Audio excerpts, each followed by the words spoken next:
नमस्कार साथियों, DSSB TGT course के लिए मध्यकालीन भारत का इतिहास हम पढ़ रहे थे। पिछली क्लास में फिरोज शाह तुगलक हमने डिस्कस किया था। क्या इंपॉर्टेंट चीजें हमने डिस्कस की थी, 2 मिनट में जल्दी से एक क्विक रिवीजन। फिरोज शाह तुगलक दिल्ली सल्तनत की गद्दी पे बैठा आया था। तब एक तो इसका एक मेन चीज थी कि मोहम्मद बिन तुगलक का ये क्या था, आपको याद होगा, चचेरा भाई था। मोहम्मद बिन तुगलक की ठट्टा में मृत्यु हुई, एक विद्रोह को दबाने के लिए उधर गए थे, वहां पे मृत्यु हुई, वहीं पे ये दिल्ली सल्तनत के सुल्तान डिक्लेयर कर दिए गए। वापस आने के बाद इन्होंने मोहम्मद बिन तुगलक के टाइम पे जो समस्याएं उत्पन्न हुई थी उनसे निपटने के लिए 3 वर्गों को खुश किया। एक तो याद होगा आपको, कौन से 3 वर्ग थे? पहली जनता, दूसरी आमिर वर्ग और तीसरा था उलेमा वर्ग। क्योंकि तीनों का समर्थन चाहिए था, गुडविल चाहिए थी। जनता के लिए इनके सारे जो भी इनके ऊपर कर्जे थे वो माफ कर दिए। आमिरों के लिए शारीरिक यातनाएं जो मोहम्मद बिन तुगलक के समय दी जाती थी वो बंद कर दी इसने, और उलेमा वर्ग को भूमियों का दान दिया गया। इस तरह से फिरोज शाह तुगलक एक तरह की गुडविल कमा रहा। उसके बाद अगला जो इसने स्टेप लिया वो था कि वजीर की जो शक्तियां थी वो बड़ी बढ़ गई इसके समय में।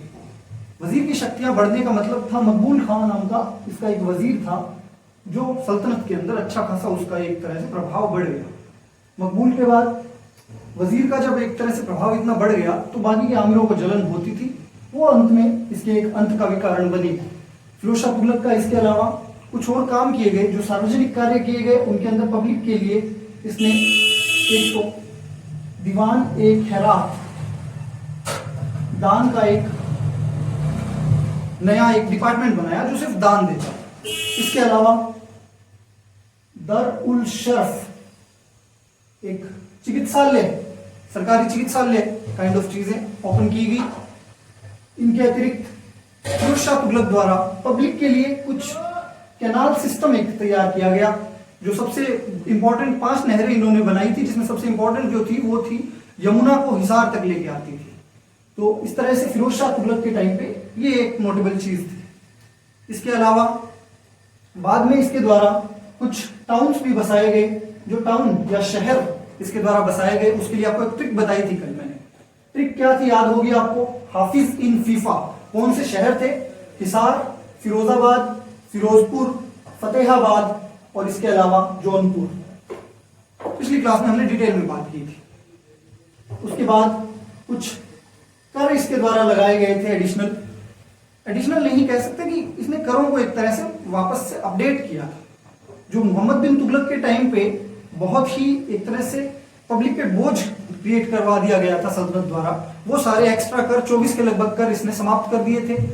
उन 24 करों के अंदर बहुत से कर शामिल थे जो जनता पे एक तरह का अनावश्यक बोझ बने हुए थे। इन्होंने जो इस्लाम के मुताबिक 5 कर इंपॉर्टेंट लगाए, उनके मैंने आपको एक ट्रिक बताई थी उनको आसानी से याद करने के लिए। वो ट्रिक आपको याद होगी, वो थी सिख जज खुश। 5 कर कौन से थे? सिंचाई कर, खराज कर, इसके अलावा जजिया। जब जजिया के अतिरिक्त हमने एक देखा था खुम्स।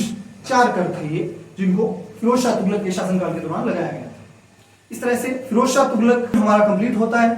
अगला टॉपिक आज जो हम पढ़ने वाले हैं वो है सैयद वंश। तुगलक वंश जैसे जैसे खत्म हो रहा था, उसमें अंत में बड़े ही एक तरह से हम कह सकते हैं कि अयोग्य राजा गद्दी पे बैठे। उसी के अंदर नाम था नसीरुद्दीन महमूद का, जिसके शासनकाल के दौरान आपको याद होगा तैमूर ने अटैक किया था। तैमूर लंग का अटैक दिल्ली सल्तनत को झेलना पड़ा।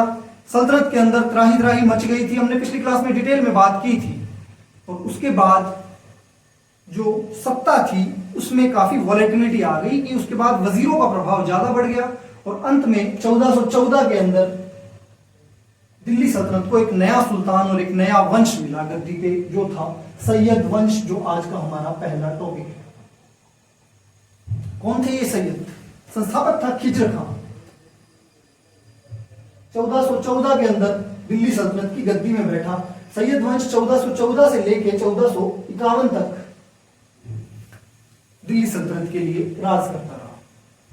इसमें खिजर खां मेन संस्थापक इनका। खिजर खां कौन था? मैंने बताया आपको जस्ट अभी कि जो तैमूर लंग का आक्रमण हुआ, तैमूर लंग जब भारत को छोड़ के वापस गया तो उसने मुल्तान, दीपालीपुर और लाहौर के लिए एक अपना सूबेदार नियुक्त किया था जिसका नाम था खिज्र खां। खिज्र खां वहीं की सूबेदारी लिए हुए था। बाद में जब सल्तनत के अंदर एक तरह से वापस एक अपॉर्चुनिटी, एक मौका वापस जब उसको दिखा तो उसने यहां पर गद्दी पे कब्जा जमा लिया। सुल्तान की उपाधि खिज्र खां नहीं लेता है। क्यों नहीं लेता है? क्योंकि तैमूर लंग जो समरकंद का सुल्तान था उसी के नाम से दिल्ली में वो राज करना चाहता था। खुतबा जो पढ़वाया गया वो पढ़वाया गया तैमूर लंग के नाम से। खुद के नाम का खुतबा भी नहीं पढ़वाया, तैमूर लंग के नाम का खुतबा पढ़वाया गया।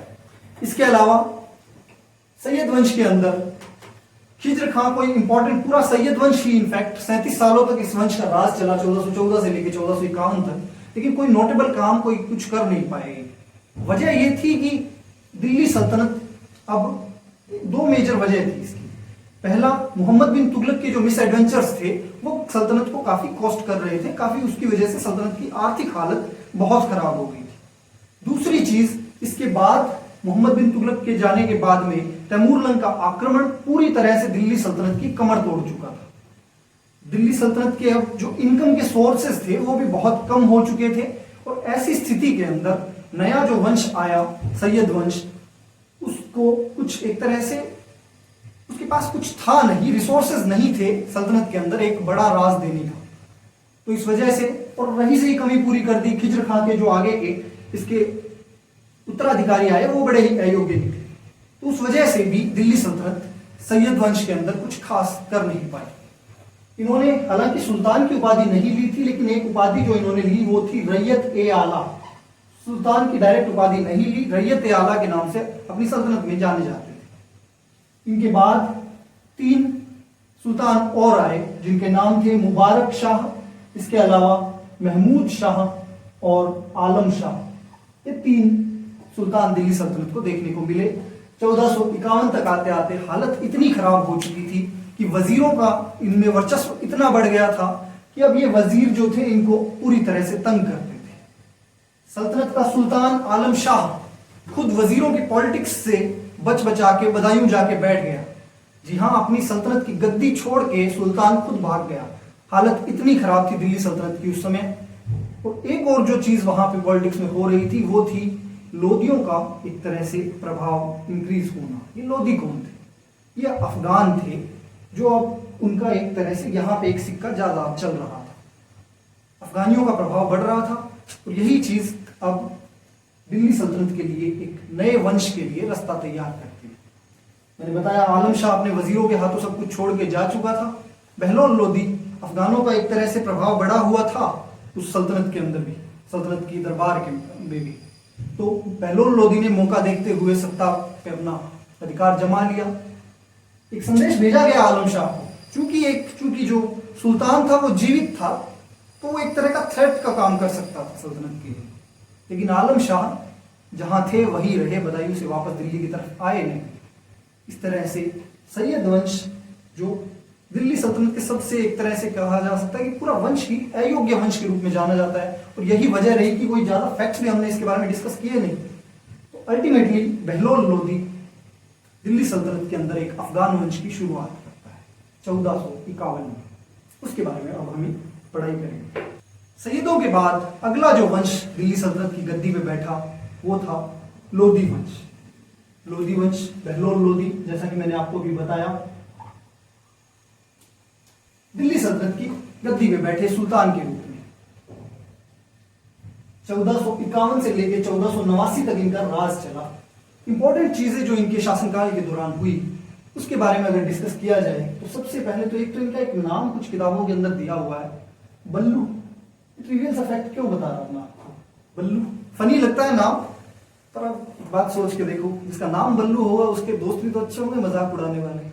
अफगानी था ये, और अफगान एक तरह से जो पठान अफगानिस्तान के बोले जाते हैं, अफगानिस्तान के जो पठान होते हैं उनके बारे में बोला जाता है लड़ने के अंदर अच्छे होते हैं, और ये सारी चीजें प्लस भाईचारा जो होता है उनका वो बड़ा ही काबिल तारीफ होता है, या जो निभाते हैं अपने रिश्ते वो बड़े ही शानदार तरीके से निभाते हैं। अब बहलोल लोदी, फर्ज कीजिए कि आप अपने आप को लेके देखिए कि अपने दोस्तों के साथ आप तैयारी कर रहे हैं किसी एग्जाम की, उन्हीं दोस्तों के ग्रुप में से किसी एक का कोई सिलेक्शन हो जाता है, कोई बड़ा अफसर बन जाता है, लेकिन क्या उसके बाद जब वो वापस अपने दोस्तों के बीच आता है तो क्या वो उस तरह का कोई रुतबा चेंज हो जाता है?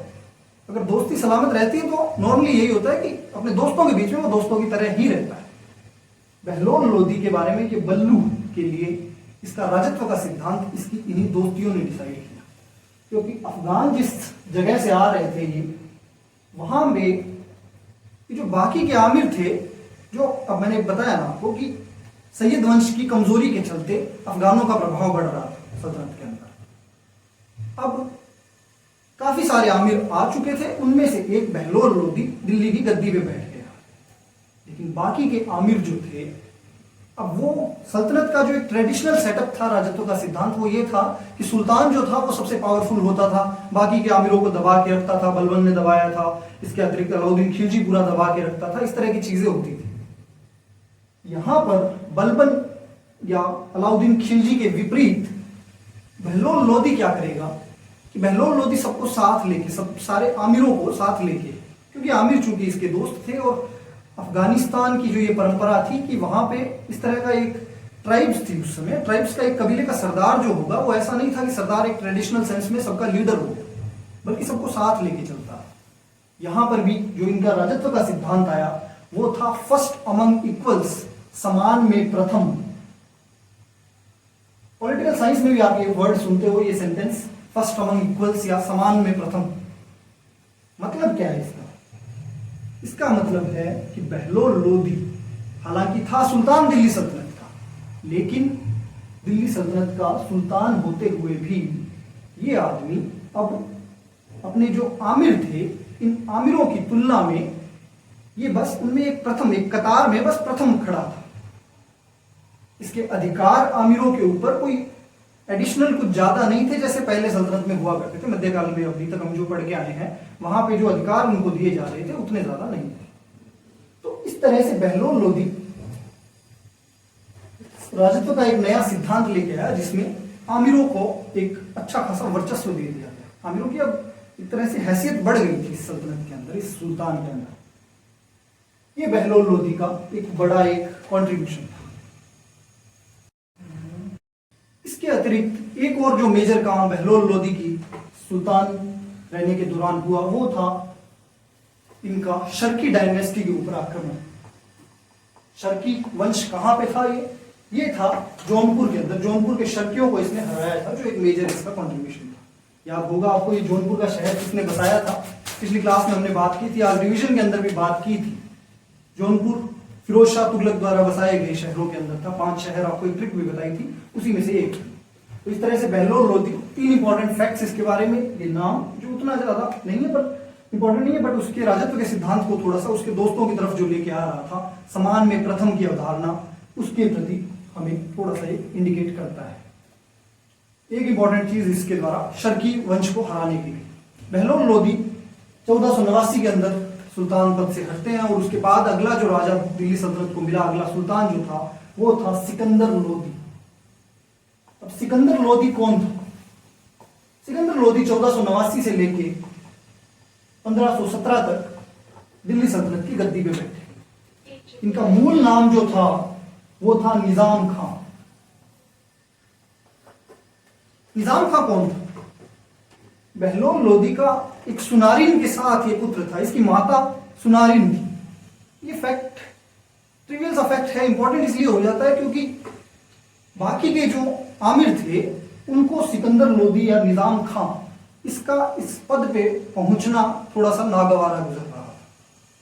इस वजह से बाकी के आमिर इनका विरोध कर रहे थे। तो विरोध इस कदर था कि परेशान था यह, और सिर्फ अपनी एक तरह से बोला जाए अपनी एक आइडेंटिटी को लेके, अपनी मदर की आइडेंटिटी को लेके इनके साथ ये जो किया जा रहा था। इस वजह से अब सल्तनत का जो एक राजत्व का सिद्धांत बलबन लेके आया, माफ कीजिएगा, बहलोल लोदी लेके आया था कि समान में प्रथम थे, लेकिन अब सिकंदर लोदी थोड़ा सा एक तरह की एक हेट्रेड इसके मन में आ गई थी आमिरों के प्रति। इसकी वजह से इसका जो राजत्व का सिद्धांत था वो थोड़ा सा सुल्तान पद की तरफ, सेंट्रलाइजेशन की तरफ ज्यादा झुक रहा था।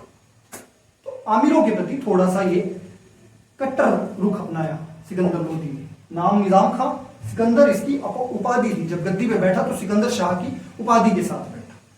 इसके अतिरिक्त इसने एक शहर बसाया जिसका नाम था सिकंदरा। कहां था? आगरा। सिकंदर लोदी द्वारा सिकंदरा बसाया गया। सिकंदरा पर इसने राजधानी भी अपनी सिकंदरा ट्रांसफर कर दी। मोहम्मद बिन तुगलक की तरह इसने वो एक गफलत नहीं की पूरी जनता को भी आदेश दे दिए। उस तरह की अब गलती से सीख चुकी थी दिल्ली सल्तनत। तो इस बार सिकंदरा एक तरह से सिर्फ दरबार ले जाया गया। उसके बाद में सिकंदरा जो था एक मेन केंद्र बन गया। आगे मुगलों के समय में भी आप देखेंगे कि आगरा के अंदर हमें अच्छा खासा अगला जो एक तरह से बड़ी एक सल्तनत मुगल सल्तनत आ जाती है, उसमें भी आपको मेजर जो इनके काम करवाए गए वो आगरा में दिखते हैं। वो शुरुआत यहां से हुई थी सिकंदरा के रूप में। सिकंदरा नाम का एक शहर बसाया गया सिकंदर लोदी द्वारा, जो आगरा ही था। एक और इंपॉर्टेंट फैक्ट वो था कि गजे सिकंदरी नाम की एक इकाई दी गई इनके द्वारा जमीन को नापने की। गजे सिकंदरी गजे सिकंदरी जो ये इकाई दी गई भूमि को नापने की एक इकाई थी। ये आगे तक सल्तनत के अंदर काफी आगे तक यूज होती रही। उसके बाद ये एक इंपॉर्टेंट इनका योगदान था। गुलरुखी नाम से ये कविताएं लिखा करते थे सिकंदर लोदी। खुद एक पोएट था, गुलरुखी नाम से लिखा करता था। एक पेन नेम होता है वो उस तरह का, जैसे पेन नेम क्या होता है आपको पता होगा कि मुंशी प्रेमचंद हिंदी में हमारे कवि हुए, धनपत राय के नाम से अंग्रेजों के शासन के दौरान लिखा करते थे। अब ये अपना गुलरुखी नाम का एक, ठीक है, अब इतना लंबा नाम सिकंदर शाह लोदी लिखेगा कविता के नीचे तो अच्छा थोड़ी लगेगा, तो कुछ इंटरेस्टिंग सा छोटा सा नाम रखा था गुलरुखी। यही मेजर हाइलाइट्स थी इसके शासनकाल की, जिसमें सबसे बड़ी चीज यही थी कि अब आमिरों के प्रति इसका रुख थोड़ा सा कड़ा हो रहा था as compared to his father, जो कौन थे? बहलोल लोदी। अगला राजा जो दिल्ली सल्तनत का आया वो था इब्राहिम लोदी। इब्राहिम लोदी, अब उसके शासनकाल में लोदियों के वंश में जो सबसे एक तरह से कहा जाए कि एक हाईलाइट बना वो ये था लोदियों के वंश में। कुछ बड़ा काम एक तरह से कुछ सल्तनत की तरक्की होने का नहीं हुआ, लेकिन इब्राहिम लोदी उसके साथ एक टैग है। मध्यकालीन भारत में जो ये दिल्ली सल्तनत का इतिहास हम पढ़ रहे हैं, इसमें ये पहला सुल्तान था जो युद्ध भूमि में मारा गया, इब्राहिम लोदी। जी हाँ, हम देखते हैं कि हमेशा ये चीज लाइन पढ़ते हैं कि कैप्टन जो होता है या लीडर जो होता है फ्रंट से लीड करता है, तो उस तरह की चीजें होती थी। लेकिन सुल्तान जो थे ये मारे नहीं जाते थे कभी कोई। अब जैसे आपको याद होगा कुतुबुद्दीन ऐबक चौगान के अंदर, मतलब चौगान खेलते टाइम वो घोड़े से गिर के मर गया था। इस तरह की चीजें आपको डिस्कस कर चुके हैं हम पहले भी। तो यहां पे इब्राहिम लोदी के बाद दिल्ली सल्तनत में मुगल स्थापित हुए और इब्राहिम लोदी सिर्फ बहुत ही कम समय के लिए राज कर पाया, जो था 1517 से लेके 1526 तक। और इस छोटे से शासनकाल में क्या इंपॉर्टेंट चीजें हुई? एक तो हमने अभी पीछे देखा कि आमिरों का जो एक इनके अंदर राजत्व के सिद्धांत में एक विशेषता दिख रही थी कि फर्स्ट अमंग इक्वल्स आया पहले, फिर इसके जो फादर थे सिकंदर लोदी वो थोड़ा सा उनकी पावर्स कम कर रहे थे आमिरों की। इब्राहिम लोदी के टाइम पे आमिरों से एकदम कट हो जाएंगे रिश्ते। कैसे हो गए? वो ये वजह थी कि जब इब्राहिम लोदी को उत्तराधिकारी चुना जाना था तो उस समय पे इसके कई और भाई भी कंटेंशन में थे, तो उनको चूज करने के लेकर आमिरों के अंदर एक बंटवारा था। अल्टीमेटली डिसीजन ये हुआ कि इब्राहिम लोदी राजा तो बन गए, सुल्तान बन गए, लेकिन सल्तनत को विभाजित कर दिया गया। जाहिर सी बात है, कौन सुल्तान ये चाहेगा कि उसके राज्य को विभाजित कर दिया जाए? अभी तक ये नहीं हो रहा था, भाई तो बाकियों के भी थे, लेकिन सल्तनत को ऐसे विभाजित करके नहीं दिया जा रहा था। जबकि इब्राहिम लोदी को अपनी सल्तनत अपने भाइयों के साथ शेयर करनी पड़ी, वजह थी इसके आमिर। तो सल्तनत का थोड़ा विभाजन हुआ। विभाजन के बाद अब ये आमिरों से थोड़ा इसका रुख जो था वो कड़ा हो गया था, उनके प्रति द्वेषपूर्ण हो गया था। तो आमिरों के साथ इसका राजत्व का सिद्धांत जो था वो कंप्लीट आमिरों की नेग्लिजेंस का होगा या आमिरों के प्रभाव को कम करने का होगा। तो इस वजह से इब्राहिम लोदी का जो अब आपको एक ग्रेजुअल पैटर्न दिख रहा होगा। बहलोल लोदी के समय पे जो एकदम फर्स्ट अमंग इक्वल्स की परिभाषा लेके बैठा था, अपने इक्वल बोल रहा था वो आमिरों को। यहाँ पे सिकंदर लोदी उसके बाद आया, उसने थोड़ी कम की उनकी पावर, और इब्राहिम लोदी अब बिल्कुल इनके ऊपर अत्याचार करेगा। पूरे हिसाब मांगे जा रहे हैं, गुप्तचर उनके पीछे लगा दिए गए, इस तरह की चीजें हो रही। अगली चीज जो हुई इसके शासनकाल के दौरान, अब ये आमिर जो थे ये तरह तरह से अब अब बेरुखी एक तरफ से होगी तो बाकी के आमिर भी षड्यंत्र बढ़ाना शुरू कर देंगे।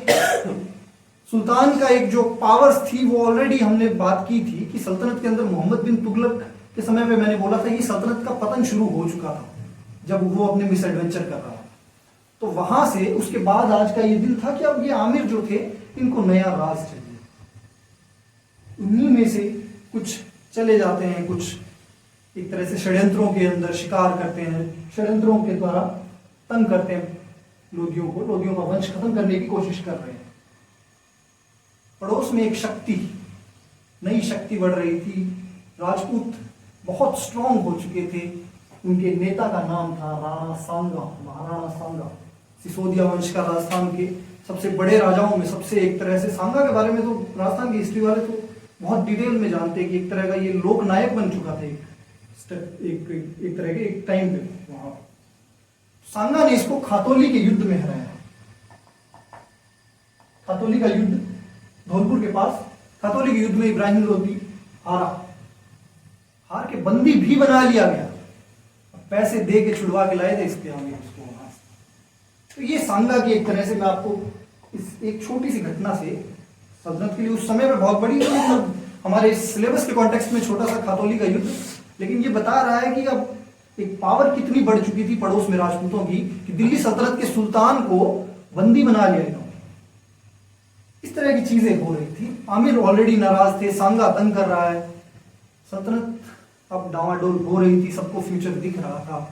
पड़ोस में थोड़े टाइम पहले जो दिल्ली सल्तनत को कपा दे गया था एक आदमी, तैमूर लंग, उसका एक वंशज बाबर, समरकंद का राजा, वहां से निकल चुका था।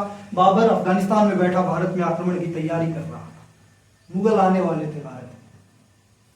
इन्हीं के खुद का, इसका चाचा, इसका एक मुख्य आमिर दौलत खान लोधी और राणा सांगा तक, ऐसा बोला जाता है, इन्होंने सबने मिलके बाबर को एक लेटर लिखा, बाबर के साथ षड्यंत्र करना शुरू किया इब्राहिम लोदी को हराने के लिए, दिल्ली सल्तनत से हटाने के लिए। ऐसा क्यों करेंगे ये लोग? वजह ये थी कि आपको याद होगा जब तैमूर लंग आया था तो तैमूर लंग के आने के बाद में उसने लूटपाट मचाई। मचाने के बाद में मैंने आज टॉपिक शुरू करते टाइम आपको बताया कि अपना एक गवर्नर नियुक्त करके गया वो, मुल्तान, लाहौर और दीपालीपुर का। नाम था उसका खिज्र खान। थोड़े टाइम बाद खिज्र खान दिल्ली का सुल्तान बन गया। ये लोग अभी भी यही ट्रेंड देख रहे थे कि बाबर आएगा, लूटेगा सब कुछ, लूटपाट मचा के किसी वीक से बंदे को गवर्नर बना के चला जाएगा और उसको हम मार लेंगे, जो होगा वो बांट लेंगे आपस में।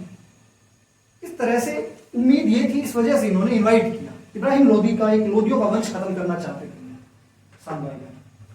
बाबर को इनवाइट किया गया, लेकिन बाबर के मंसूबे थोड़े अलग थे। इसी वजह से मुगलों का एक जो अगला वंश आएगा भारत में, वो अंग्रेजों के आने तक मुगल ही भारत के अंदर सबसे पावरफुल एक केंद्र बन चुके थे।